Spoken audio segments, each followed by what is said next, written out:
আজ দুদিন ধরে কিছু খাইনি মহারাজ, কিছু সাহায্য করুন। এটা কি করে সম্ভব গোপাল? তুমি তো কম রোজগার করনি, কোথায় গেল সেই সব অর্থ?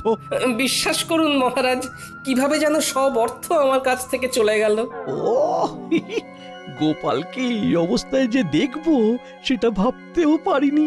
ইস, আমার কতদিনের মনোবাসনা আজ পূর্ণ হচ্ছে। বাবারি, ভাবা যায়? তোমার অর্থ তুমি বাজে খরচ করেছো, আর কি করবে? আমি চাইছি না মহারাজ, কিন্তু তবুও খরচ হয়ে যাচ্ছে। এটা কি সম্ভব গোপাল? তুমি চাইছো না অথচ তোমার জমানো অর্থ তোমার হাত দিয়ে খরচ হয়ে যাচ্ছে। এইরকম নির্ভেজাল গাল গল্প দেয়া কবে থেকে শিখলে গোপাল? ফাড়ামো বাদ দিয়ে এখন থেকে ফাজলামো শিখেছো? বাবা বাবা বাবা! গোপাল কোনো বিপদের মধ্যে পড়েছে, নইলে গোপাল তো মিতব্যয়ী, কোনো বাজে খরচ করে না। মহারাজ, আমি আপনাকে গোপালের পেছনে আর কোনো অর্থ ব্যয় করতে করজোরে নিষেধ করছি। আমারও তাই মত মহারাজ, দয়া করে আপনি আর একটি মোহরও দেবেন না। আমারও তাই মত। গোপালকে আর কোনো অর্থ দেওয়া মানে ফসে ঘি ঢালা। কি হে বিজ্ঞানী, তোমার কি মত? আমার একটাই কথা বলার আছে মহারাজ, গোপাল তো মিতব্যয়ী, ও কোনো বাজে খরচ করে না। তাহলে আজ গোপালের এই অবস্থা কেন? গোপালের জীবনে কি এমন ঘটনা ঘটলো যাতে গোপাল এই অবস্থায় নেমে এলো? মতিভ্রম বলে একটা কথা আছে, জানো তো বিজ্ঞানী? দূর করে দিন মহারাজ, দূর করে দিন। যাও গোপাল যাও, তুমি বরং বাড়ি যাও, আবার তোমার পুরনো ব্যবসা নিয়ে হাটে মাঠে বসো। আমি আর তোমাকে কোনো সাহায্য করতে পারবো না। যাও, আর দাঁড়িয়ে থেকো না। তাহলে আপনি আর সাহায্য করবেন না? না গোপাল, আমার সব সভাসদেরাই তোমাকে সাহায্য করার বিরুদ্ধে। আমি তাদের বিরুদ্ধে গিয়ে তোমাকে তো সাহায্য করতে পারবো না। আপদ গেল। দিদি দিদি গো, এইটুকু নাও, কিছুদিন চালাও, এর মধ্যে দেখবে গোপাল দাদা ঠিক দাঁড়িয়ে যাবে। এই মোহর কটা রাখো, কাজে দেবে। কোথা থেকে কি হলো? কিচ্ছু বুঝতে পারছি না পুটির মা। একটা মানুষ রাতারাতি এইরকম ভাবে বদলে যায়। দিদা, আমি বলছি দেখো, গোপাল দাদু আবার ঠিক আগের মতো হয়ে যাবে। গোপাল দাদুকে দেখে আমাদের খুব কষ্ট হচ্ছে দিদা। সেই দিন দেখি ঢিল মেরে গাছ থেকে আম পেড়ে খাচ্ছে, আমাদের দিকে চোখ পড়তেই বলে খুব খিদে পেয়েছে তাই খাচ্ছি। ইস, এই দিনটাও দেখতে হচ্ছে আমায়। দিদি, গোপাল দাদা এখন কোথায়? রাজসভায় গেছে, দেখা যাক মহারাজ কিছু সাহায্য করতে পারেন কিনা।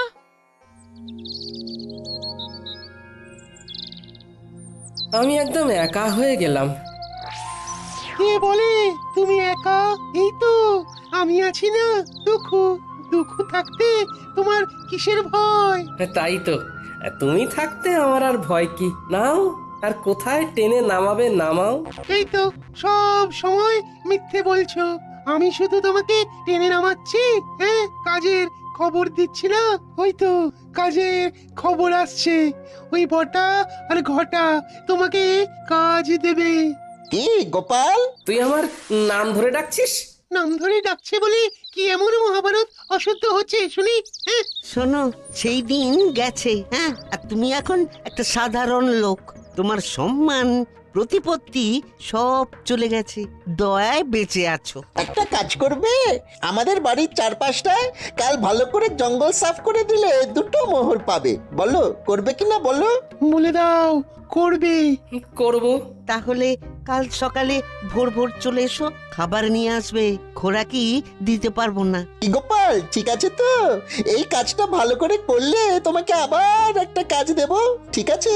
আরে সেলাম করো, সেলাম করো, বলো ঠিক আছে প্রভু, বলো ঠিক আছে প্রভু। যাও গোপাল, ঘরে যাও। কাজ কিন্তু একদম ঝকঝকে করে করতে হবে, ময়লা থাকলে কোনো মোহর পাবে না। বুঝেছো? বুঝেছি।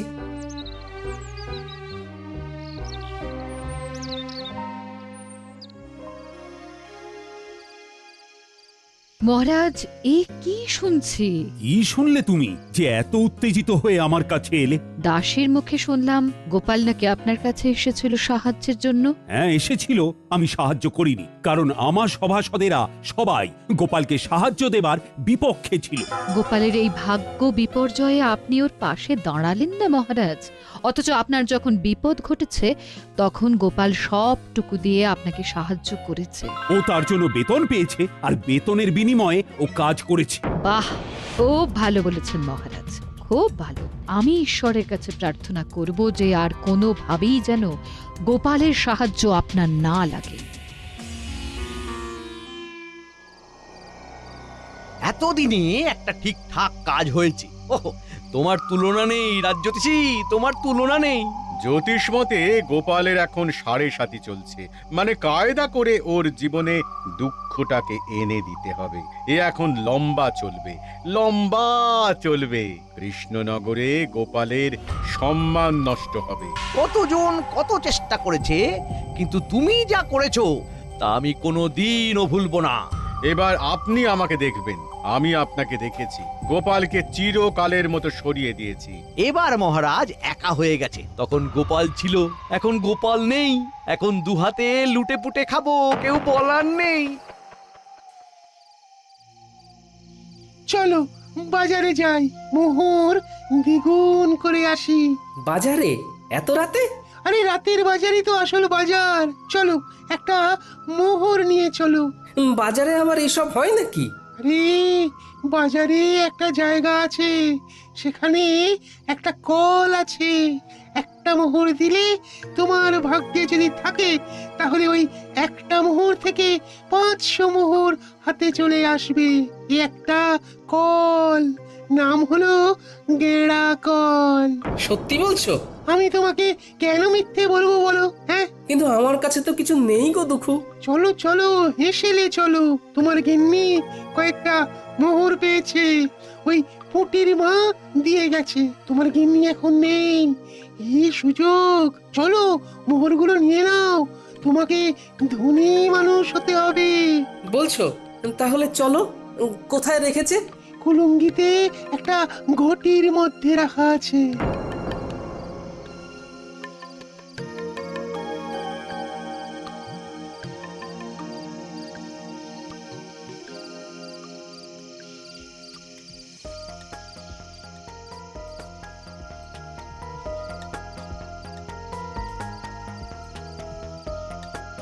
রান্নাঘরে মিনুর বাবাকে যেন যেতে দেখলাম।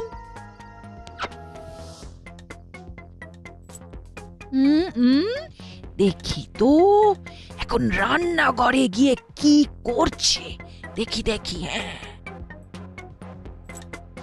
বলি হচ্ছেটা কি? আমার ঘরে শীত কাটছো? আমি যেটা বলছি সেইটা বলো। তুমি না আমার অর্ধাঙ্গিনী, তুমি তো আমার অর্ধেকটা। তুমি না আমার অর্ধাঙ্গিনী, তুমি তো অর্ধেকটা গো।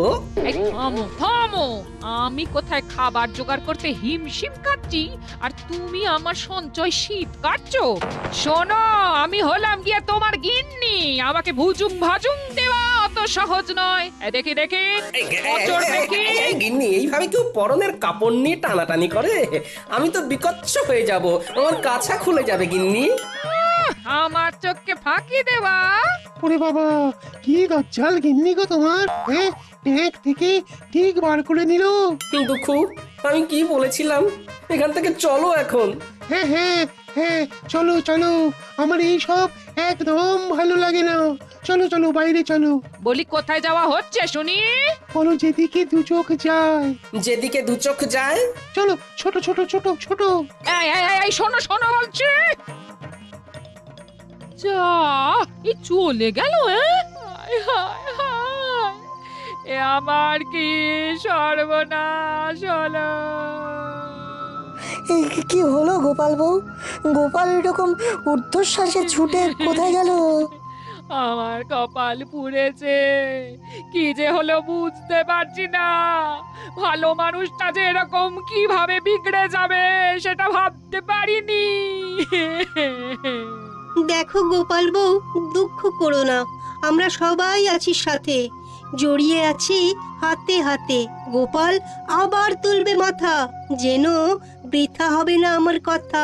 এই নাও গোপাল বউ, এই মুহূর্তে গোপালের কোনো কাজ নেই, তোমাদের চলবে কি করে? আমি আর বিজ্ঞানী মিলে দিলাম কিছু অর্থ, আমাদের প্রার্থনা হবে না কো ব্যর্থ। ও দুঃখু, আছো তো? আছি মানে একেবারে লেপ্টে আছি। তোমার ঘর থেকে এ জন্মে আর নামবো না। ওই যে মোহর দ্বিগুণ হওয়ার কলটার কথা বলেছিলে, সেখানে কি করে যাব? হাত তো একদম খালি। একটা জায়গা আছে, চলো সেখানে যাই। তোমার একটা কিছু তো ব্যবস্থা করতে হবে, নইলে খরচা করবে কি করে? চলো চলো চলো, সোজা চলো, একদম নাক বরাবর।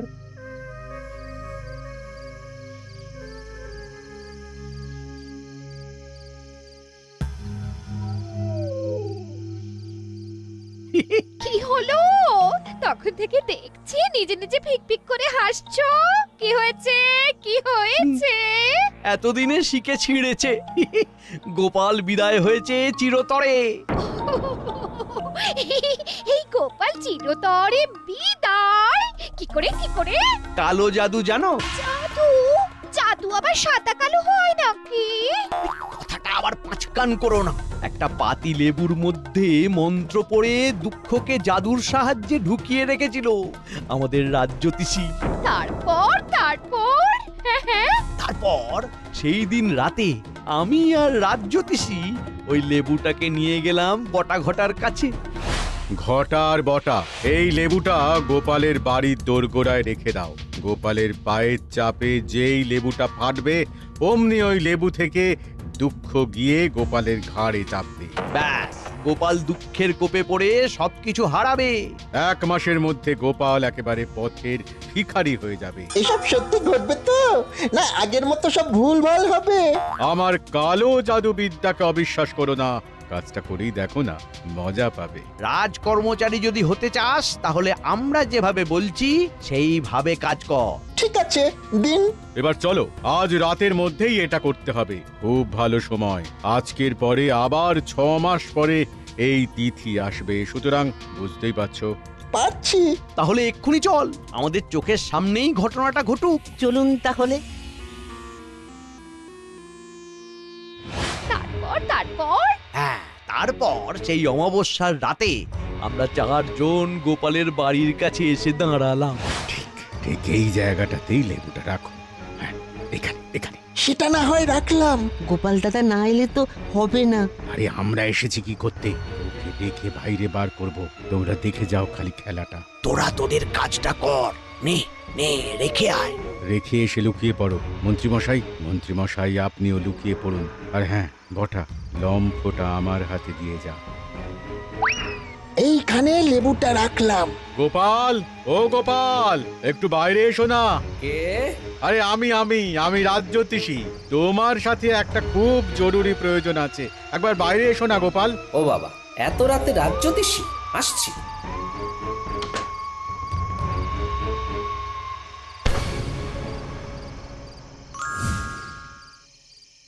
ব্যাস, সেই দিন থেকে 1 সপ্তাহের মধ্যে গোপাল পুরো শেষ। আর গোপালের শেষ মানে আমার শুরু। এবার দেখো কিভাবে আমার সঞ্চয় বৃদ্ধি করব।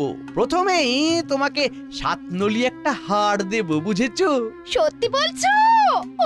সত্যি সত্যি সত্যি, এই 3 সত্যি।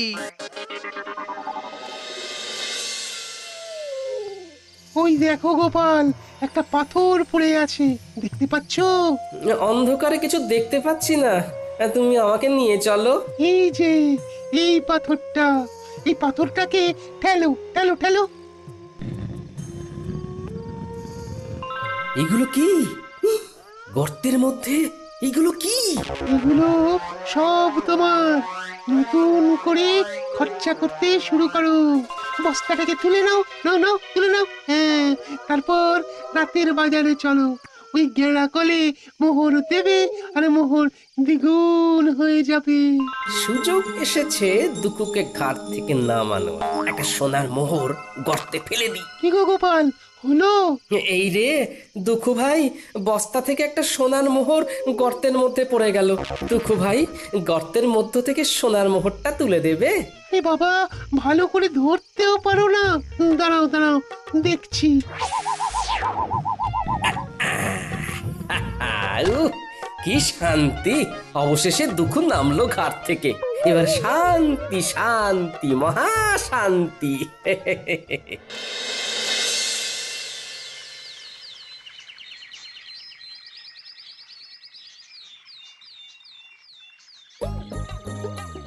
এই ঘটা, ওই দেখ গোপাল দাদা নাতি নাতনিদের নিয়ে বাজার করতে এসেছে। ওর তো আমাদের বাড়ির জঞ্জাল পরিষ্কার করার কথা ছিল। তাই তো, চল দেখি। কিরে পুঁটি, নাপলা, গুলটে, আমার বানর সেনা, বল এই ইলিশ মাছটা নিয়ে নি। হ্যাঁ হ্যাঁ, নিয়ে নাও গোপাল দাদু। আজ শুধু ইলিশ দিয়েই ভাত খাবো। ইলিশের নানা পদ, ভাপা ইলিশ, সর্ষে ইলিশ, ইলিশের পাতুরি। কি গোপাল, তোমাকে না বলেছিলাম আজ আমাদের বাড়ির চারধারের জঙ্গলগুলো সাফ করে দিতে? শোনো বটা ঘটা, আমার ঘরের নালাটা জঞ্জালে জমে গিয়েছে। একটু ঝাঁটা কোদাল দিয়ে পরিষ্কার করে দিও কেমন? তোমাদের 3টে করে সোনার মোহর দেব। তাড়াতাড়ি এসো কিন্তু, নইলে অন্য কাউকে দিয়ে করিয়ে নেব।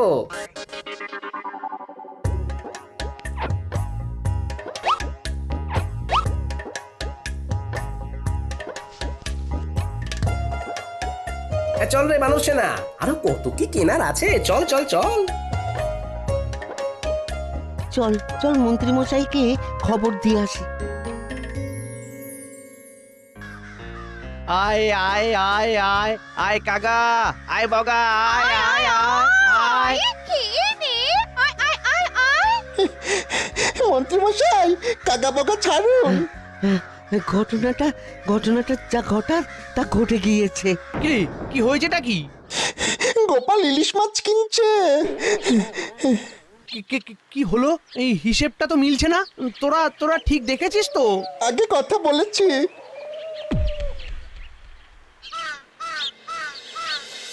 এই তো, আবার তোমাকে নিজের জায়গায় দেখতে পেয়ে খুব ভালো লাগছে। তা কি হয়েছিল গোপাল? বুদ্ধিতে এর কোনো ব্যাখ্যা নেই বিজ্ঞানী। একদিন রাতে রাজ্যোতিষীর গলার আওয়াজ শুনে ঘুম থেকে উঠে বাইরে বেরোতেই পায়ের নিচে একটা লেবু পড়ে গেল, আর সাথে সাথে আমার ঘাড়ে একটা ভারী কি যেন একটা এসে বসে পড়লো। তারপর আর কিচ্ছু জানি না, বুঝলে? এখন কেমন লাগছে ঘর? হালকা ফাঁকা, নাইকো ভার। আরে কাল রাতে ঘাট থেকে দুঃখুকে নামিয়ে দিলাম, ব্যাস। বিষয়টা একটু খুলে বলো তো গোপাল। বলছি।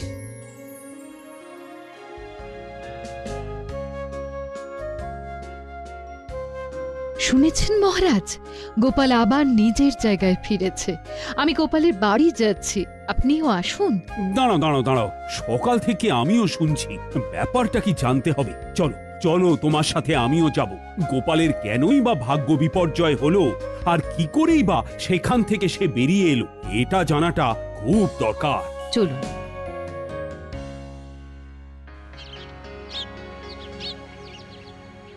এবার বুঝলে তো? দেখো, এইসব আমার বিশ্বাস হয় না, তবুও বলছি এর মধ্যে রাজ্যোতিষীর সাথে মন্ত্রী মশাইও আছেন। বাবা বাবা, তোমাকে দেখে কি ভালোই যে লাগছে। ফিরে এসেছো? গেলাম আর কোথায় যে ফিরে আসবো। কাঁধের ভারটাকে শুধু নামিয়ে দিলাম, ব্যাস, হালকা হলাম। কাঁধের ভার? কাঁধে কিরকম ভার ছিল তোমার? কই গো গোপাল, তোমাকে দেখি। আমি কি বলেছিলাম?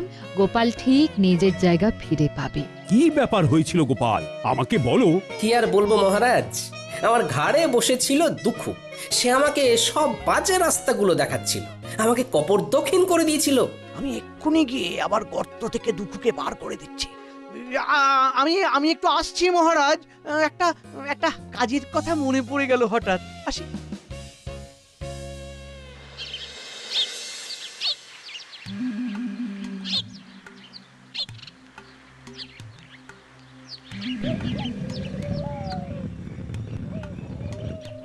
তুমি কে গো?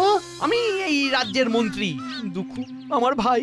যাও যাও, আবার গিয়ে গোপালের ঘাড়ে চাপো, ওকে আবার সর্বশ্রান্ত করে দাও। তুমি ওকে এত উপকার করলে, ও তোমার ক্ষতি করলো দুঃখু। না, গোপালের কাছে আর যাব না, ও বড় ভয়ঙ্কর। তার চেয়ে তুমি বরং খুব ভালো। তুমি আমাকে মুক্ত করেছো, যে মুক্তি দেয় তাকে কি ছেড়ে যেতে হয়? হ্যাঁ, আজ থেকে আমি তোমার কাছে থাকবো। হ্যাঁ। বলো কি? না না না না দুঃখু, না না না